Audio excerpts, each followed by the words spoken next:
Hey guys, I'm back, and I'm going to do chapter 16 in these next two videos, so let's go ahead and get started.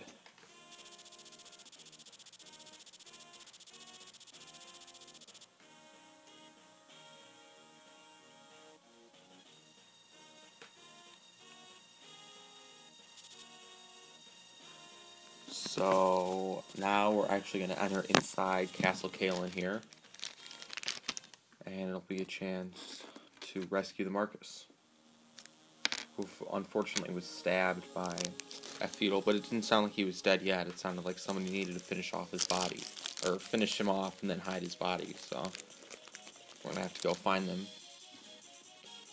But before we can do that, we're going to have to fight through a bunch of Loud soldiers. And we're actually going to get a couple units back, or one new unit and one unit back.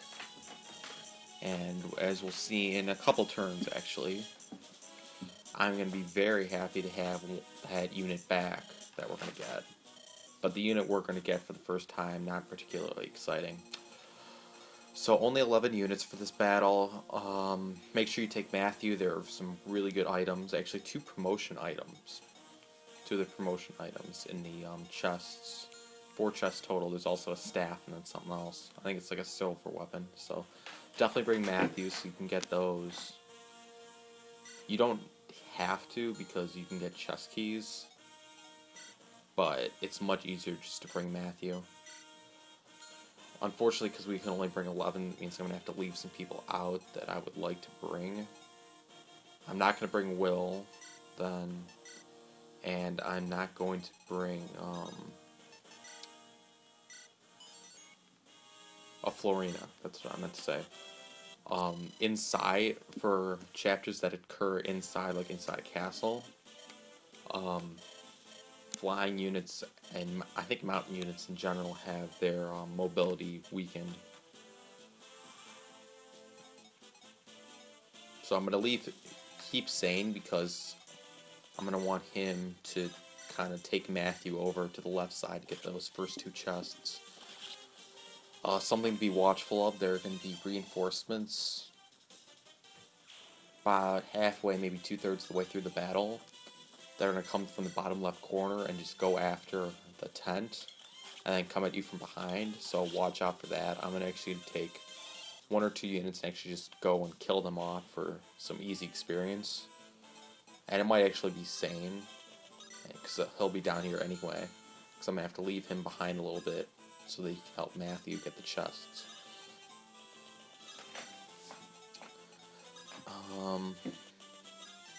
A lot of archers in this chapter, and also a lot of knights.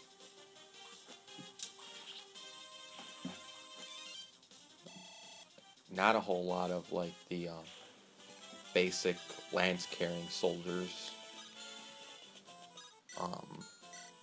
I actually don't know if there are. I think there are some, but I'm not even positive that if there are any. Okay, let's just make sure you bring Priscilla. Forgot to mention that. If you want to get the 2 units, you definitely need Priscilla. So this is Raven, and he is a level 5 mercenary right now. And unfortunately, he is actually going to join the enemy right here. So we're actually... Don't kill him, because then you can't get either him or the other character. But anyway, we're going to have to figure out how to recruit him. And yes, the other unit is Lucius, so we're going to actually be able to get Lucius back. So, but in order to get Lucius, you do need to recruit Lord Raven. Or Raven. Whatever. And that is why we need Priscilla. However, this can be kind of tough. And if it's your first time and you go in without any guide, you can fail pretty easily. I actually failed this already once, because eventually those NPC units who are actually Caelin guards are going to come out and try and help you, and the first unit they're going to attack is Lord Raven. And because they have lances and he has a sword, he'll go down if all 3 of them hit him. which is a pretty high probability of all three of them hitting him. So you definitely want to get up there pretty quickly.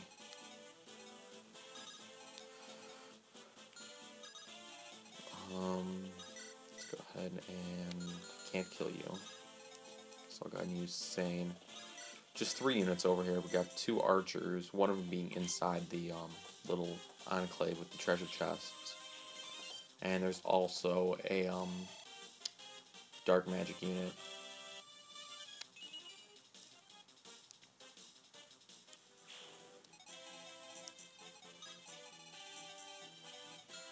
With Flux.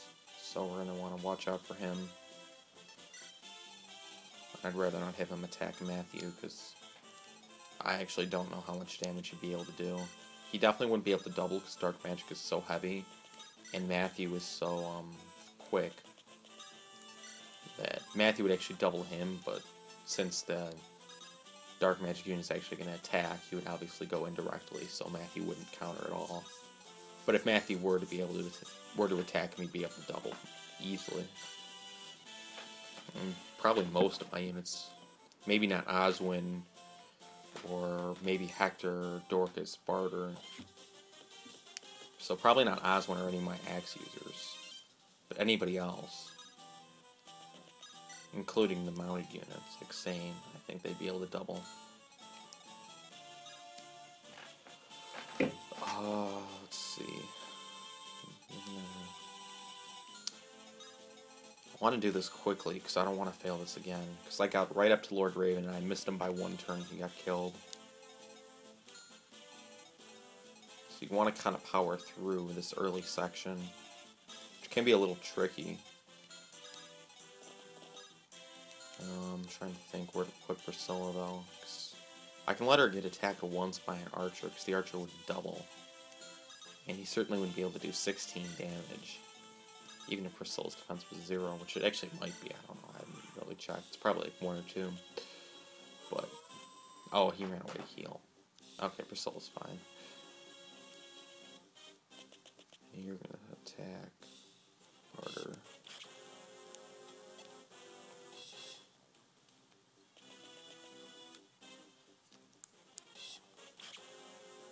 Okay, so that guy has a short bow,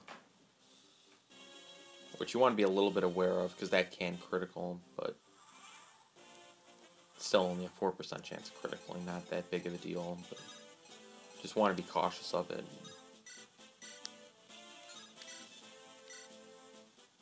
The short bow, of course, was the bow that Wrath came with when we got him in like chapter 6 or 7 through Lynn's quest. And we won't get him back for a long time, so I have serious doubts about my using him. Even though if you do class him up, he becomes a, I don't even know what the second class is of Nomad, but they get to use swords, and they have high critical rates. It's kind of like Lynn, but using bows as well, which is actually Lynn's second class too. When Lynn classes up, she can use bows, but they're also on horseback for Wrath, obviously. So they can be good units, but you get them pretty late on in the game. Oh, and Oswin's already level 12, okay. Didn't kill you with Guy, not with Killian. Okay.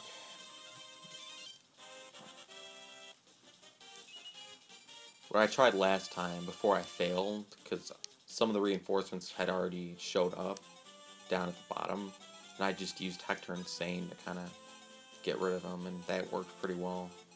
And since I'm going to use both of those in my final team, it seemed like a good use of experience. I mean, I'd use Guy, but Guy wouldn't get very far, because I think there are like 8 reinforcements. They're all on horseback, 4 of them have swords, and 4 of them have lances, so Guy would kind of get killed easily. It'd be one thing if they were all like bandits. Then I'd just take Guy down there, give him a couple vulneraries, and he'd be fine. And it'd be a great way for him to get up toward level 10 and such. Because I would like to see how he turns out as a promoted unit.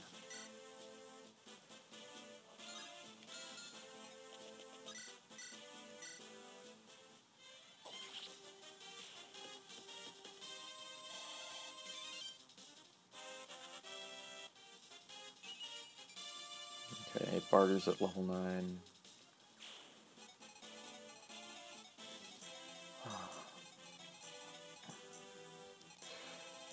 Bad news is some of my units aren't as high as leveled as I'd like them to be, but fortunately next chapter, which is actually a side quest, the chapter 16 side quest, we're going to be gaining a lot of experience.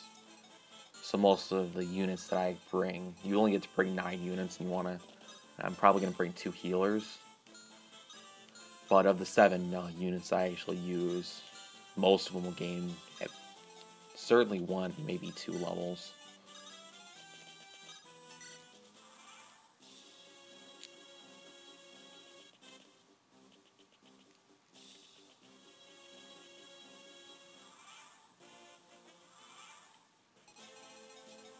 Okay, so I'm going to use Matthew to open the door, and then Sane to kill this guy. Yeah, sword. As long as he doesn't miss with a 99. Okay. And now that guy drops the chest keys. So I think what you actually would have to do would be to have a door key, which I think I have somewhere. Maybe. I might have that from an earlier chapter somewhere. And then you'd have to kill that guy indirectly, obviously, or I guess not indirectly, but you'd have to go through the door and he'd be able to get a couple hits on you for free. Unless you used an indirect unit. And then get the chest keys, which would be a real pain. That's why I suggest just bringing Matthew, unless you really want to bring an extra unit for actual fighting. But even if you bring one, then you're going to have to use one of your units anyway to go and get the chest, which is going to waste multiple turns. So, okay, I just want to be careful here and not get one of my weak units in trouble. Can I kill you?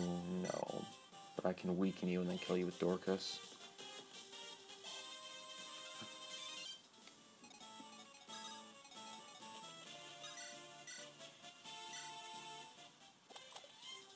Maybe not. Oh, I guess he... Okay, good. I didn't even pay attention whether he could critical. Or critical double. Okay, now... Probably leave Eliwood back, I don't really care. This is another Cease throwing one, so don't be stupid like I was last chapter and just bring Eliwood, just... because that would be stupid. Don't bring him down, like, to help out with the reinforcements. I did in chapter 15, because then you're going to waste a lot of turns. And this time it'll actually be a lot of turns to get him back. Okay.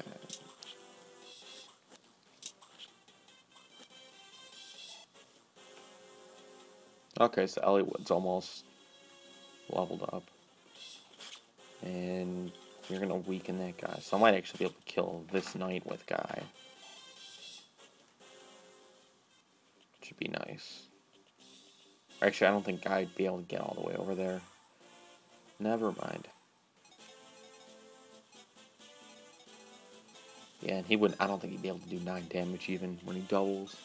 So just use barter on you. Maybe not. Yeah, if I do that, then Guy could, or Guy or Aslan could go over there.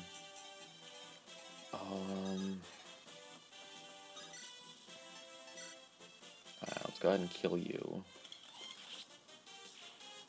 Okay, that works. I'm a little worried though, because I'm not sure if I'm going to get there in time. But obviously, if you're watching this, that means I actually succeeded.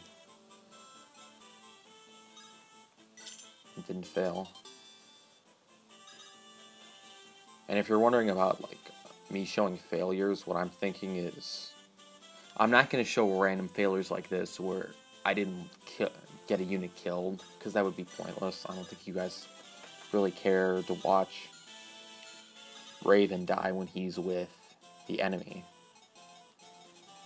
But probably at the end of the video, what I'm going to do is have like an extra video where I post all my deaths. Not like the whole chapter, but like the turn or two leading up to the death. So you can kind of see how much I suck at this game. but that might be a little fun thing. I haven't died. This is the first chapter I failed at all. And it's just because I was too slow, because I didn't remember that the Caelin guards could do so much damage to Raven. Or that they would all get out on that turn. For some reason, I always remember them leaving him alone and just going after a dark magic unit that would enter in the little room right at the top left of the screen right now, that little closed off area.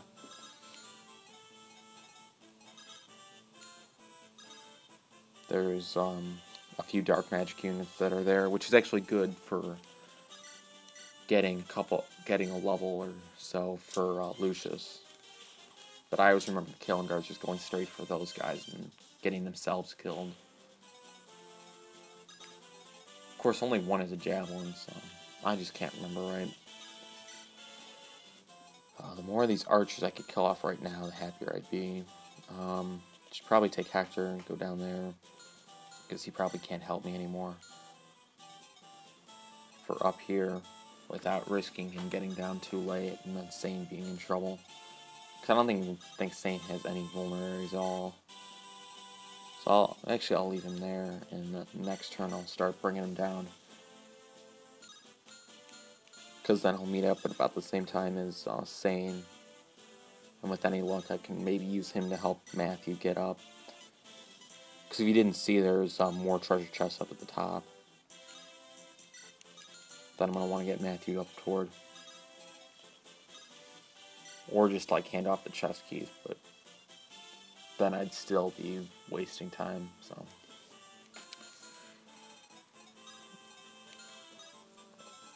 Okay. You can't attack.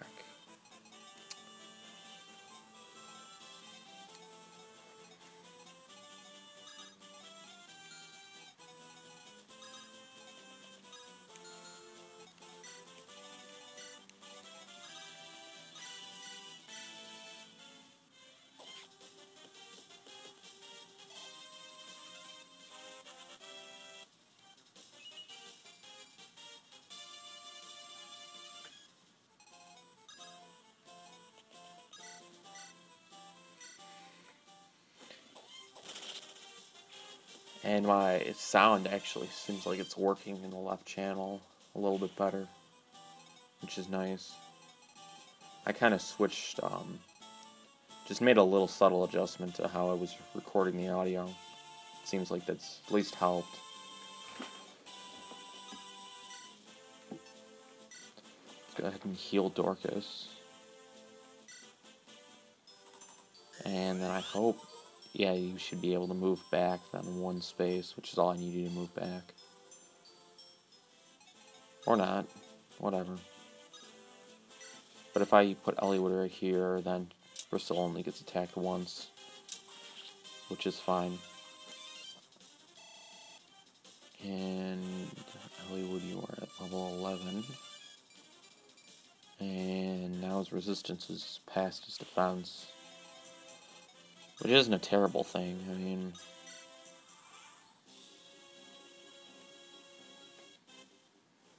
Oh, wow. Did not think that there was a steel bow right there. That could have been bad. I'm just glad I put Eliwood where I did.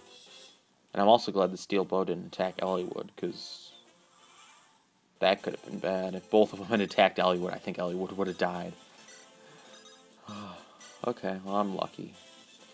Go ahead and take you and head up there. And now start moving Hector down next turn.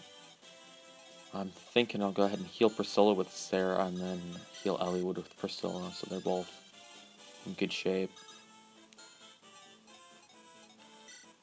And if I move Eliwood up far enough, then Priscilla will be able to get within 2 turns. Because I'm hoping in 3 turns that'll be when Priscilla talks to Hector. She'll only have to make 3 more moves, including this one. So if she can get within 2 turns of Raven.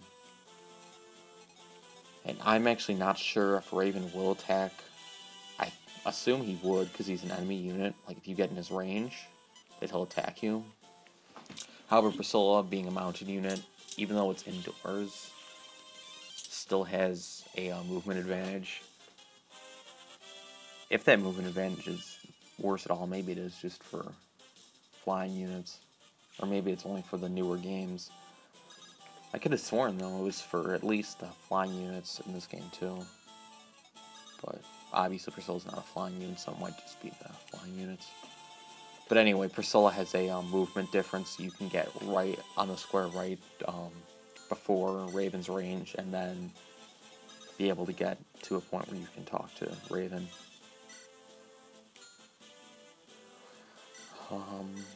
I can hit you, and then probably be best to attack you and then use Guy. Get another kill for Guy, who's not really gaining as many levels as I'd like. And I'm not going to be using him in the next chapter because he's not going to help me at all, and I want to bring my strongest units, which is going to include somebody you wouldn't expect. Oh, and he got a door key. Okay. That's nice. Okay, so... Okay, good. So putting Dorcas where I put Dorcas has actually cut off the archer's range a little bit, so... Means I can move Eliwood up 3 as soon as I heal Priscilla.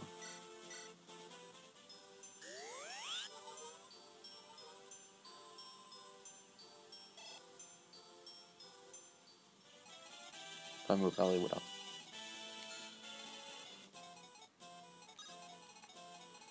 Either up 3 or up 3 and left 1, then just move Oswin first before I worry about that.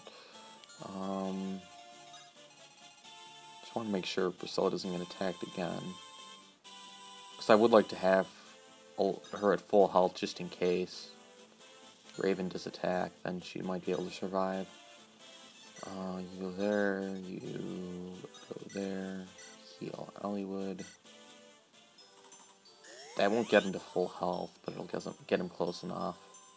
Especially considering it's an axe and a archer, so the axe will do nothing because the axe will not hit him. Oh, and that's the hammer. You want to be careful about that hammer, because first time I did this chapter, I had Oswin up front, and the hammer actually attacked Oswin. And it wouldn't have killed him, but it would have almost killed him from full health. Which is saying a lot considering it's Oswin, but the hammer is already a lot of attack. There's a lot of power in it, plus it's especially strong against armored units like heavy spear.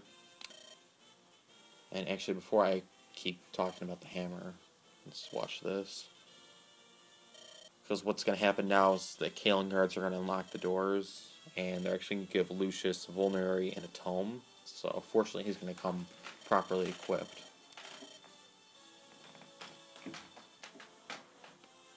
Without there just being a random, oh, he was a prisoner, and then all of a sudden he got a tome and vulneraries from nowhere. So, that's nice. We get him fully equipped, and it actually makes sense in the story. So the Caelin guards then are going to actually start heading out, which is not a good thing because I am not close enough to Raven yet. I still need 2 more turns. They're going to explain about the Triangle of Magic. So it's just light over dark. That's all you have to really remember. Because then Anima, which is like nature magic, anything that's not light or dark is Anima. Pretty much is what you need to remember.